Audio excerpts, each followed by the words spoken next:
So, Yoshinobu Yamamoto is now an Los Angeles Dodger. What's next? Let's get into that one right now.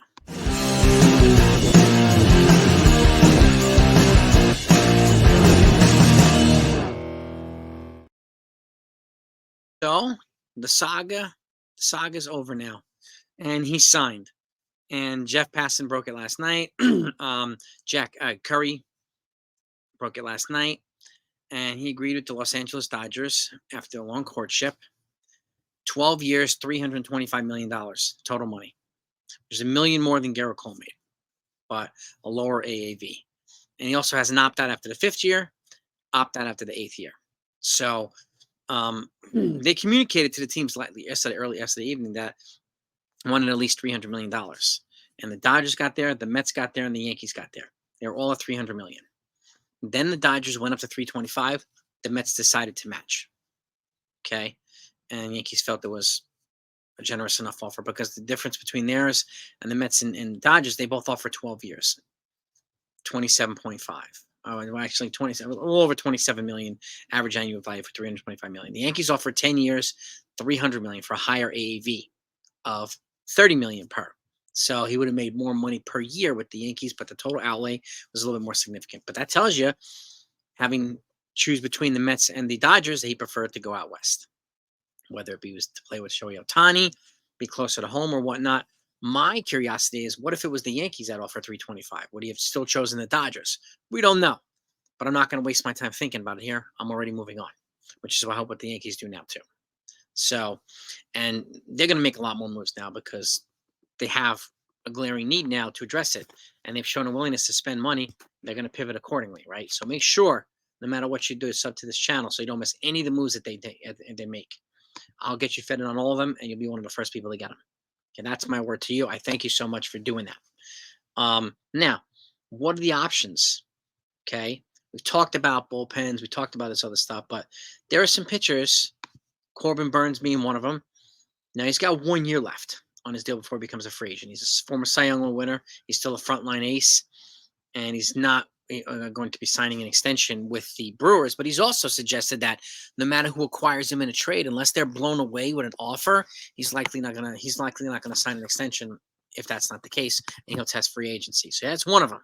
Okay, Corbin Burns is one. Next up, Jordan Montgomery. He's familiar with the Yankee land. He was here for several years before he got traded to St. Louis, and then they flipped him to Texas. He helped the Texas, became an instrumental part of their rotation, helped them win the World Series this past year. Low 2.2 ERA in the postseason. So he's proven he can perform in the big stage, whether it be New York or the playoffs in the World Series. Okay, he's going to come probably, I'm guessing, about a 6-year, $150 million deal. I'm guessing, free agency-wise. You still got Blake Snell, but everybody seems to be a hard pass on him as well, even though he's a 2-time Cy Young Award winner. So next up is Shota Imanaga, lefty ace from Japan. And some folks, even some YouTubers, are already drawing comparisons between him and Keigawa. Well, I don't know if they're pointing this out, but he has a much higher strikeout rate and a much lower walk rate than Agawa. He's a better performer than Agawa. He's proven to have hit and miss pitches, even though he doesn't throw as hard as Yamamoto. Okay, and he has pretty much an equivalent strikeout rate that Yamamoto has per 9 innings, as well as a ridiculously low walk rate. And he'll probably cost a third of what Yamamoto's going to cost. So he's another one. He's another one that, and we just don't know at this point. We just don't know. And again, this is not to take anything away from Yamamoto. There's a drop off between Yamamoto and Imanaga, but I'm not talking about prime Randy Johnson or prime Pedro Martinez or prime Greg Maddux. Yoshinobu Yamamoto is not any one of those guys. So, as disappointed as I am, I'm not obsessing over this. I envy the Dodgers now. I'm not going to envy them in 8 or 10 years because they're going to be tied up financially with 2 older pitchers. Okay, so just something to keep in mind. 2 older players, I should say. And if Freddie Freeman's going to be much older, Mookie's going to be much older.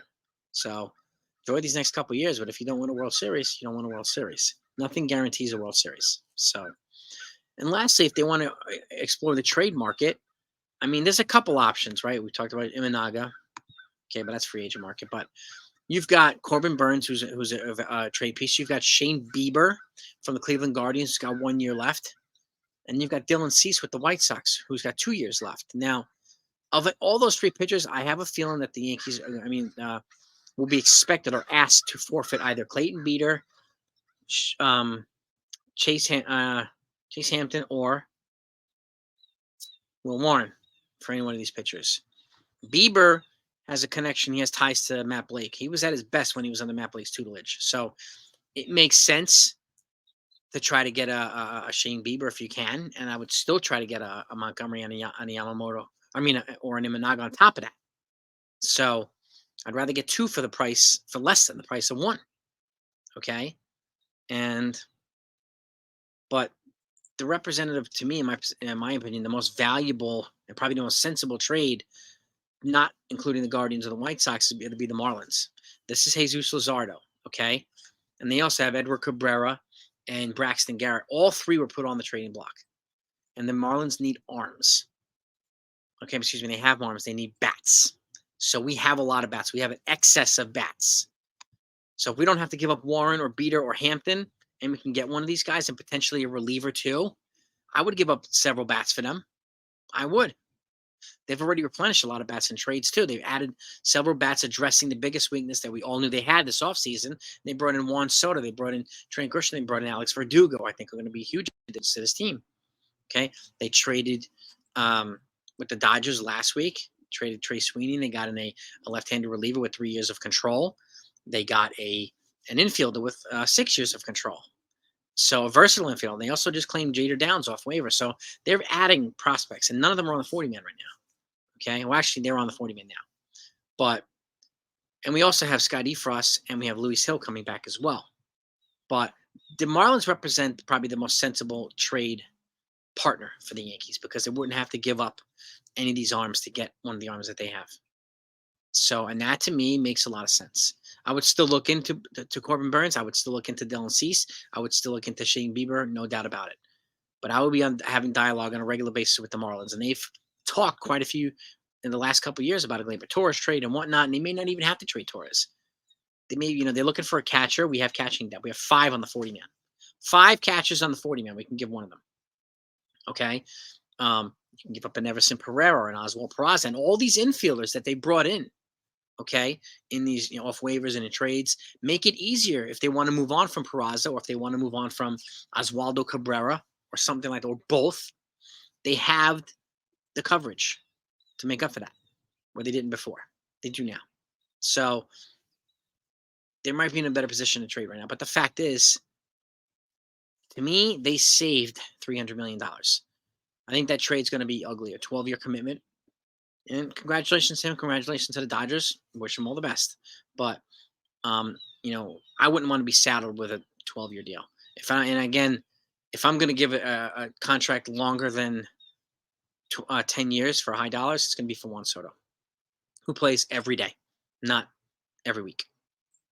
So that makes a difference to me. And I hope it makes a difference to you. But again, I implore folks, please don't panic. This is not the end of the world just because we didn't get Yamamoto. There's a lot of pitchers out there. There's a lot of moves that they can make, and I expect them to do that. And they've said accordingly they're going to. They've already started talking and pivoting. So, and they would not bring in Juan Soto and not surround him with the best team possible.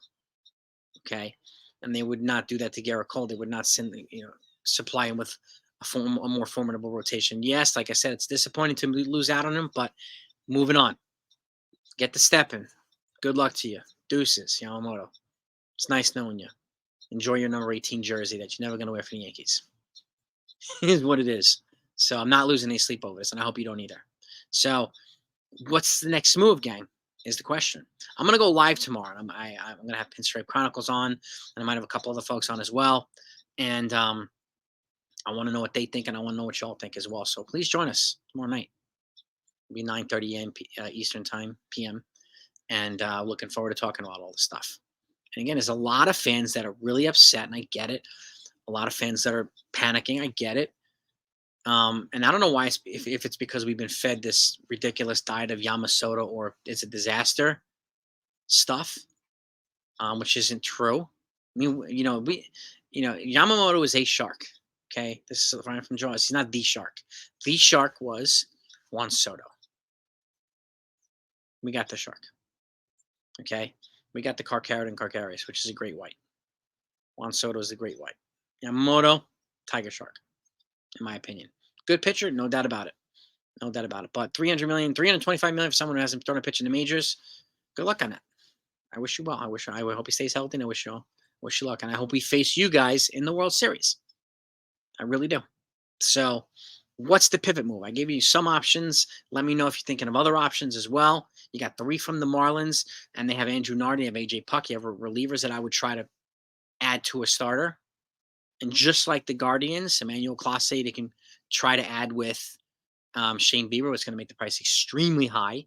You can try to add Garrett Crochet to Dylan Cease. Price is going to be very high there too. So, and Corbin Burns, if you can somehow try to add Devin Williams, you can try to do that. But they have an opportunity to probably trade for a pitcher and a reliever from any one of those 4 teams. So I think that's a good pivot move for the Yankees. And they can both things. And if they trade for a starter and we sign a starter, and can get a reliever too, it still costs less than what was just spent on Yoshinobu Yamamoto. So that's just doing the basic math. But you let me know what you think, gang. All right. If I don't speak to you or see you on Saturday night, have a wonderful Christmas. Happy holidays to you all. And all the best to you. And peace and love. Yeah. I forgot what I was going to say. Peace.